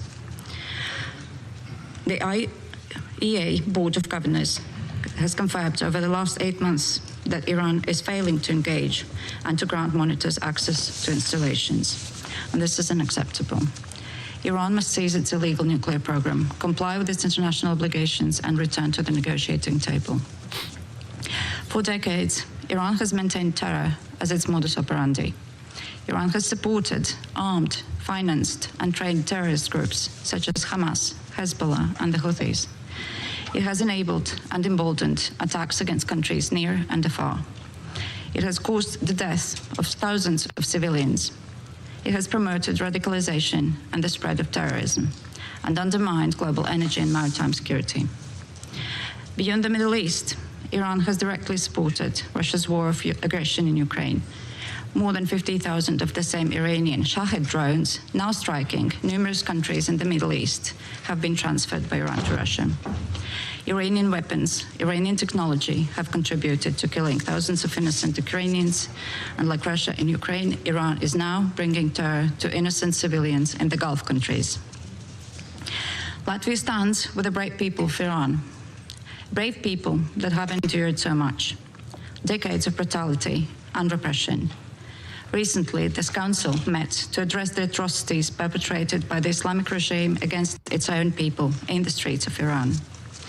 Latvia and the European Union have already imposed sanctions against the IRGC. The Iranian people must be able to determine their own future, free from violence and repression. Mr. President, Latvia joins the call for an immediate cessation of hostilities and urgent de-escalation. We call on all sides to protect civilians and avoid further escalation. Latvia condemns the unprovoked Iranian strikes against countries in the region, namely our fellow member of the Council, Bahrain, and Jordan, Kuwait, Qatar, Saudi Arabia, the United Arab Emirates. Strikes on these countries constitute a threat to regional and international peace and security, and we stand in solidarity with our partners. I thank you. I thank the representative of Latvia for the statement. I liked her. I shall now make a statement. I liked her. She was she had the most substantive remarks. She referred to past numbers, and her remarks were well written. So Latvian ambassador gets my approval. So, yep. In my capacity as a representative of the United Kingdom, I thank the Secretary General for his briefing. Colleagues, this is a fragile moment for the Middle East. The United Kingdom played no role in the strikes against Iran. We heard that from your PM. But we are under no illusion about the nature of the Iranian regime. Are you just repeating? The Iranian regime has murdered thousands of its own people simply for exercising their fundamental rights and freedoms. Iran has repeatedly ignored calls to find a durable and acceptable solution to the nuclear issue, while continuing to destabilize the region through its support to proxies and partners. We strongly condemn Iranian strikes across the region, including the attacks on a hotel in Dubai, the attack on Kuwait's civilian airport, and attacks on civilian targets in Bahrain. We extend our support and solidarity to all our partners, many of which are not parties to the conflict. Regional stability remains a priority. As my Prime Minister stated, UK forces are active and British planes are in the sky today as part of coordinated regional defensive operations to protect our people and regional partners, as the United Kingdom has done before and in line with international law. Reports of strikes on civilians and civilian infrastructure are deeply alarming. The protection of civilians and full respect for international law is critical. Iran must never be allowed to develop a nuclear weapon. We heard that already. That is why we, alongside our French and German partners, have continually supported efforts to reach a negotiated solution. We have always been clear that only a diplomatic solution can fully and sustainably address these threats. We want to see the swiftest possible resolution that ensures security and stability for the region. Iran must refrain from further strikes and its appalling behavior to allow a path back to diplomacy. We will continue to work with our partners to this end in support of peace and security and the protection of civilian life across the region. I resume my function as President of the Council. I now give the floor to the representative of the Islamic Republic of Iran. What does Iran have to say? This should be good. In the name of God, the compassionate and merciful, we appreciate the Secretary General for his briefing and his contribution to this meeting. We express our sincere appreciation to the Russian Federation and China for supporting the convening of this emergency meeting of the Security Council to address the manifest aggression committed by the United States and Israeli regime. I also thank those council members, in particular China, Pakistan, and the Russian Federation, who have today taken principled position in condemnation this unlawful act. And it is regrettable that some members of this body, in a blatant double standard, disregarded the flagrant act of aggression committed by the US and Israel on Iran and condemn Iran for using its inherent right to self-defense on the UN Charter. Mr. President, this morning the United States regime jointly and in coordination with the Israeli regime initiated an unprovoked and premeditated aggression against the Islamic Republic of Iran for the second time in the recent months, while deliberately attacking civilian populated areas in multiple large cities of Iran where millions of people reside. As a result of this brutal armed attack, hundreds of civilians have been killed and injured. The aggression and atrocious crime of the United States regime and the Israeli regime and the deliberate and persistent targeting of civilian infrastructure are going. In addition to the numerous civilian residential buildings, the aggressors have also targeted a school in the city of Minab, Hormozgan province, killing more than 100 children. The number of innocent civilians continues to rise. This is not only an act of aggression, it is a war crime and a crime against humanity. Sure, we did. Bullshit. Yet today, once again, the representative of the United States, through a regrettable pattern, has attempted to distort facts and rely on misinformation to justify the blatant aggression of the United States and Israel against my country. The facts, however, are unequivocal. The justification advanced by the representative of the United States today are illegal and entirely devoid of legal foundation. The baseless allegation invoked to defend this unlawful use of force have no standing under international law. The invocation of preemptive attack claims of imminent threats or other substantiated political claims cannot legitimize aggression. Such claims are unfounded legally, morally, and politically, and they contradicted the clear principles of the Charter of the United Nations. I also categorically reject the assertion made by the representative of France, the United Kingdom, and certain other Western members regarding Iran's peaceful nuclear program.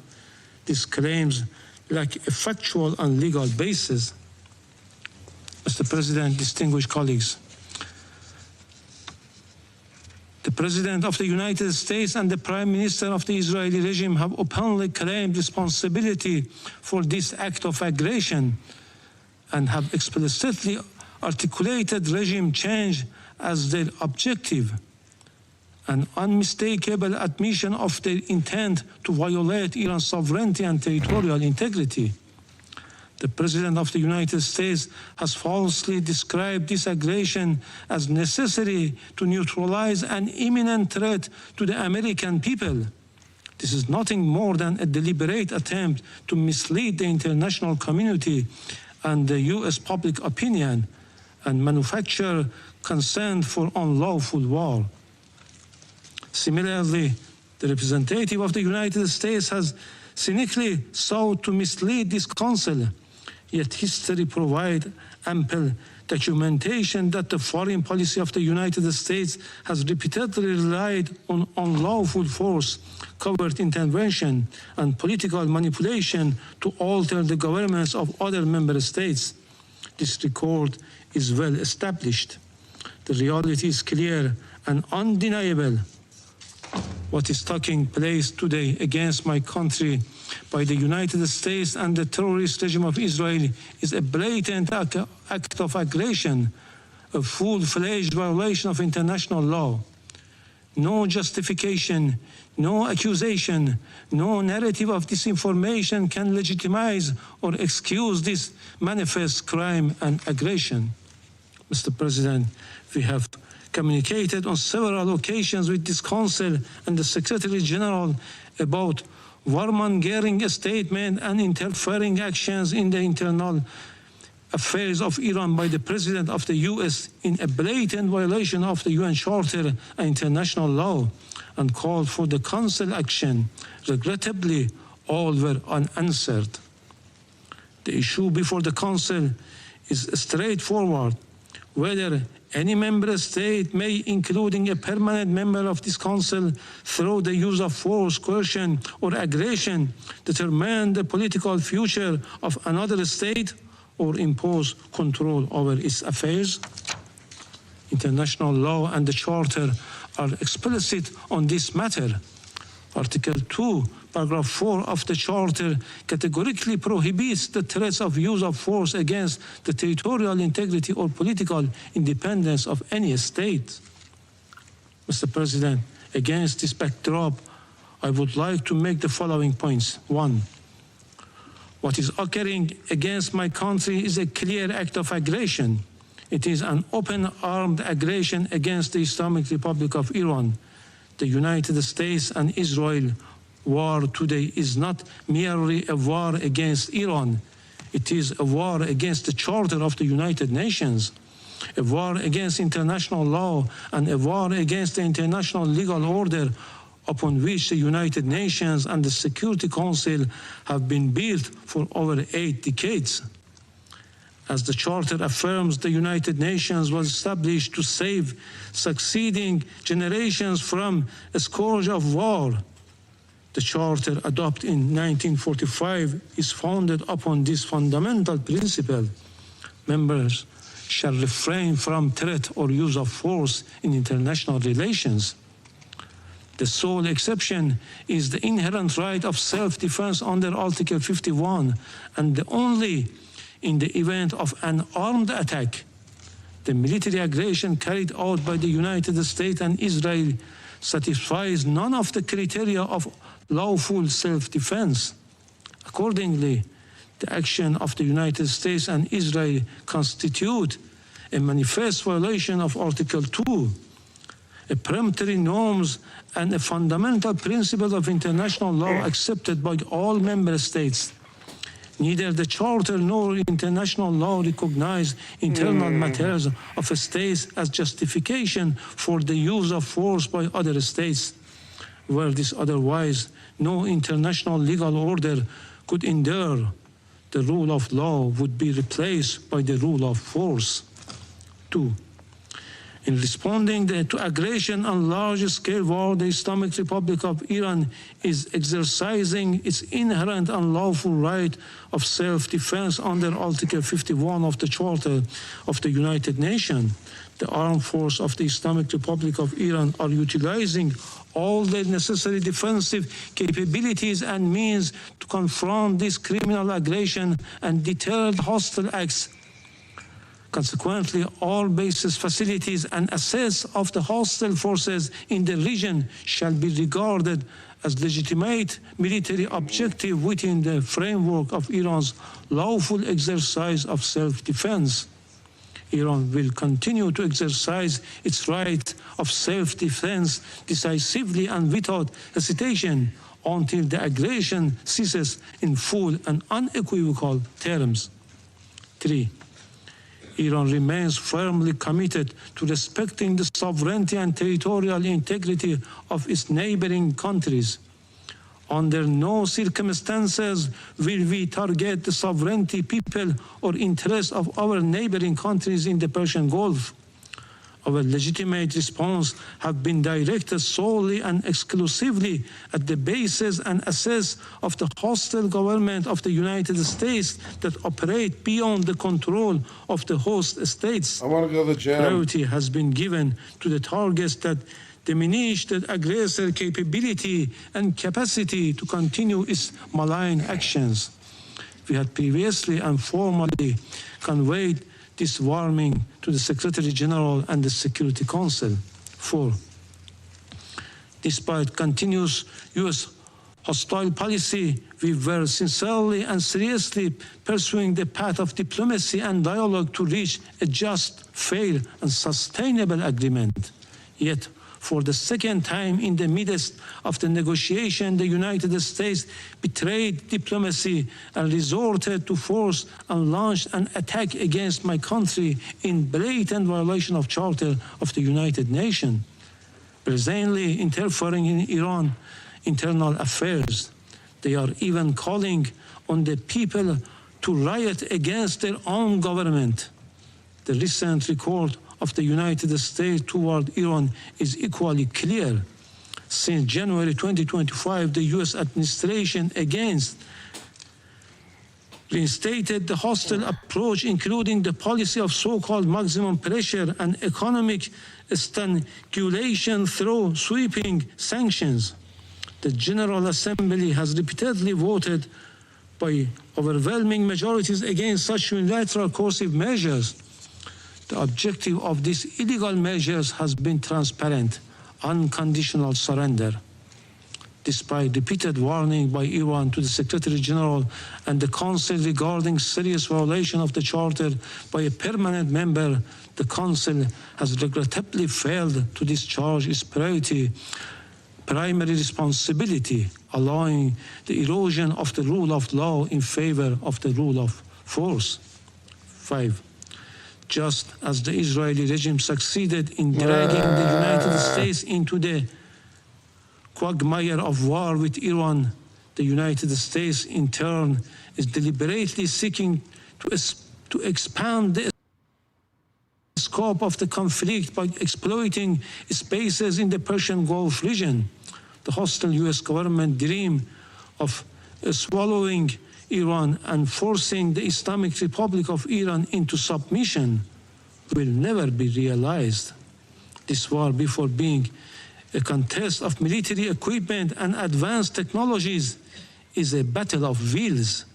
And in that battle, the Islamic Republic of Iran will prevail. Furthermore, the Islamic Republic of Iran has repeatedly affirmed its commitment to diplomacy and negotiation. However, it will never submit to pressure, coercion, or force. Diplomacy has rules and principles. It cannot coexist with aggression. 6. The duty of Council members is to defend international law and specifically the Charter. They are not called upon to judge the political system of states, nor to determine whether military aggression or economic siege leads to freedom or domination. Expression of concerns and empty condemnation are not sufficient. The Council must act.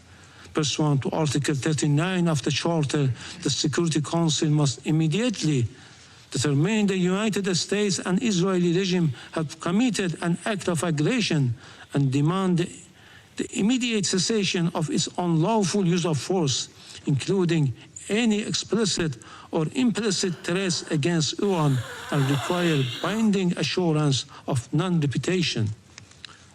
Affirm that the United States and Israeli regime bear full international responsibility for all materials and moral damage inflicted upon the infrastructure and facilities of the Islamic Republic of Iran and are obligated to provide full reparation.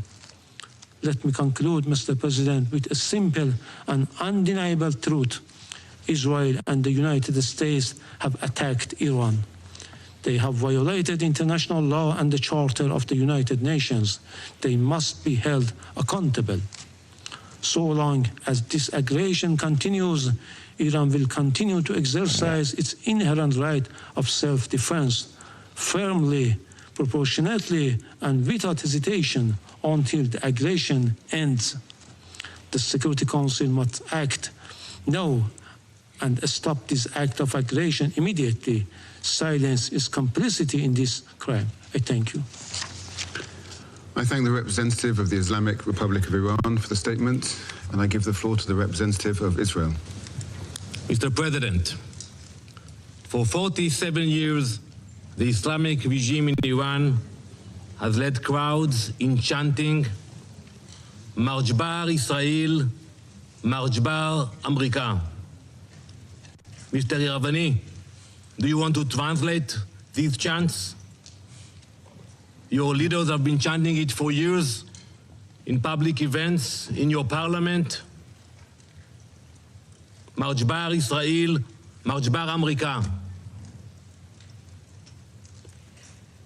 They mean death to Israel, death to America. Israeli and American flags were painted on roads so they could be trampled. Our flags were burned in public squares. This is not the anger of our radical fringe. It is state-sanctioned hatred.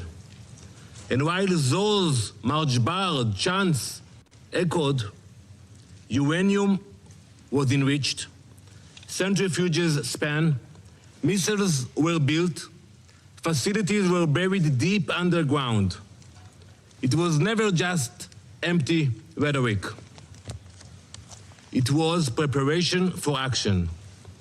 But today, alongside our ally, the United States, we act to stop it. Israel stands before you today, having acted with the United States to confront and stop an existential threat before it became irreversible. The operation targets nuclear infrastructure, ballistic missile sites, the machinery of repression that fuels terror across our region. We did not act of impulse. We did not act of aggression. We acted out of necessity because the Iranian regime left no reasonable alternative. This joint effort will continue for as long as the threat remains. We thank President Trump and acknowledge the close cooperation between Israel and the US, which has brought the alliance between our countries to an all-time high in peace and in war. Let us be clear about what we are confronting. This regime has built nuclear weapons in blatant disregard of international law and UN resolutions. It has brutally murdered its own citizens and crushed dissent. It's happened now as we speak in cities in Iran. It has expanded missile arsenals and armed proxies across the region. It has openly declared its intention to erase Israel from the map. Now, as it faces consequences, it is launching missiles and drones across the region, endangering the UAE, where a Pakistani citizen, unfortunately, was killed. Jordan, Kuwait, Bahrain, Qatar, Iraq. As we speak, in the last hour, a rocket targeted the city of Tel Aviv. Civilians, they don't target military bases. Civilians struck a building in Tel Aviv. An innocent woman was killed and 21 people were injured. This is a regime that destabilizes wherever it reaches. It spreads violence outward while crushing freedom at home. It is not reacting, it is expanding. It is a machinery of radicalism that does not recognize borders.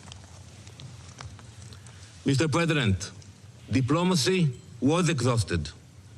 Iran was required to stop enriching uranium, stop heavy water projects, stop developing nuclear-capable missiles, and allow full inspections. Iran did none of it.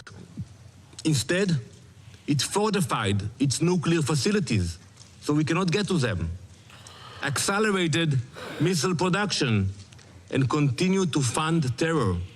Since the last operation in the summer, they spent billions on the proxies. The resolutions were clear. The strategy was just as clear. Delay, delay, delay. But we will not be played. And it's simple what they were planning. They were building the means to corner us, to force an irreversible reality with our backs against the wall. That is not a future Israel will accept. No responsible nation should. This operation is guided by clear objectives: eliminate immediate threats, dismantle the nuclear program, destroy its ballistic missile production, neutralize naval threats, break the proxy network that destabilizes the region.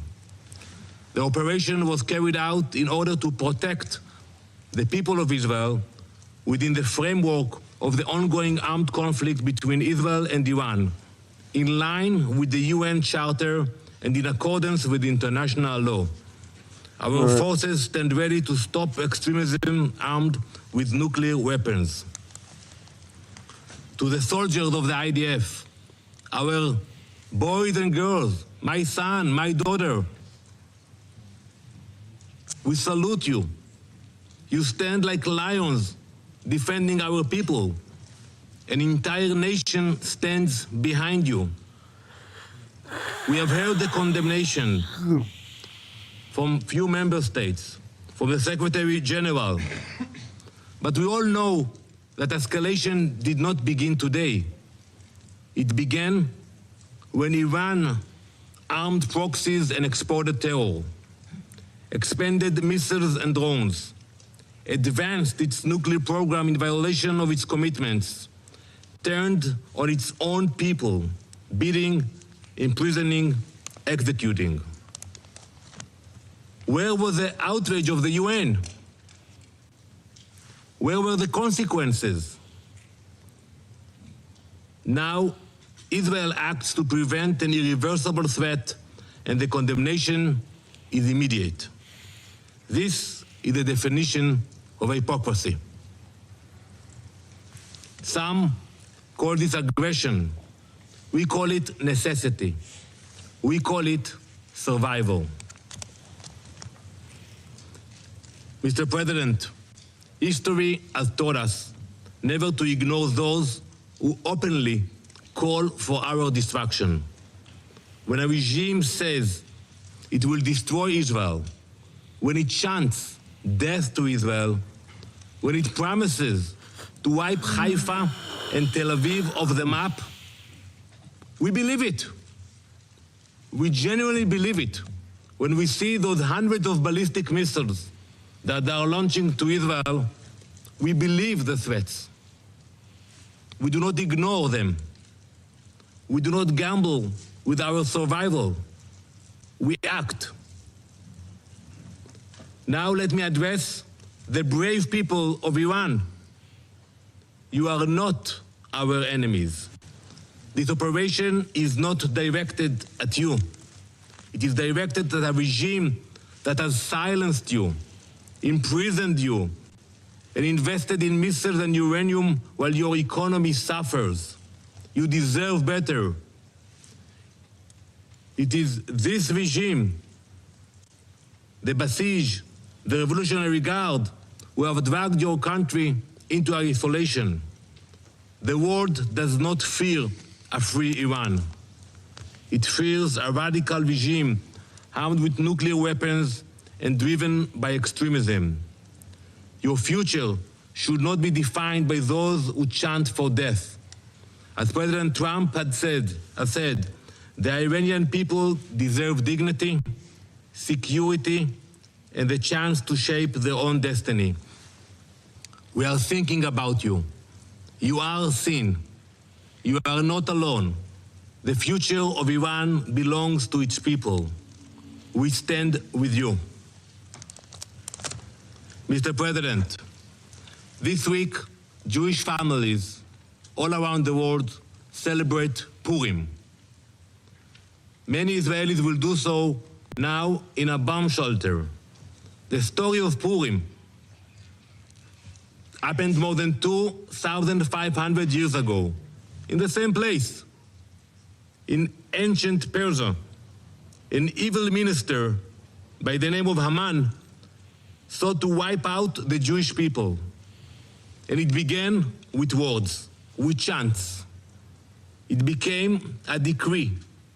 It could have become a genocide. But Queen Esther refused to remain silent. She stepped forward, she spoke up, she acted before it was too late. That is the lesson we learned. It is not only an ancient lesson, it is a modern one. Last week, I stood at the gates of Auschwitz with dozens of UN ambassadors. We stood in a place that shows what happens when radicalism and extremism grows and no one stops it in time. Before the Holocaust, some leaders, serious leaders, believed that they could calm aggression with concessions. They were completely wrong. Giving in did not stop evil. It strengthened it. Winston Churchill understood what Queen Esther understood long before him. When destruction is declared and weapons are being prepared and assembled, leaders must act. Not later, now. Today, President Trump and Prime Minister Netanyahu understand that same lesson. For decades, the Iranian regime has built missiles, enriched uranium, armed proxies, and spread terror far beyond its borders. This regime is not only Israel's enemy. It is an enemy of stability, an enemy of every peace-loving nation. In this joint operation, Israel and the US are acting together, not because we see conflict, because we refuse to ignore declared destruction. We are stopping extremism before it becomes unstoppable. We will ensure that no radical regime armed with nuclear weapons and ballistic missiles can threaten our people or the entire world. Thank you, Mr. President. God. All right, guys, I'm gonna go ahead and call it here because I'm falling asleep, and I can't. My attention span has stopped, and it's the UN, and nothing's gonna happen interesting. So I'm gonna take a quick nap, and then I'm gonna go to the gym.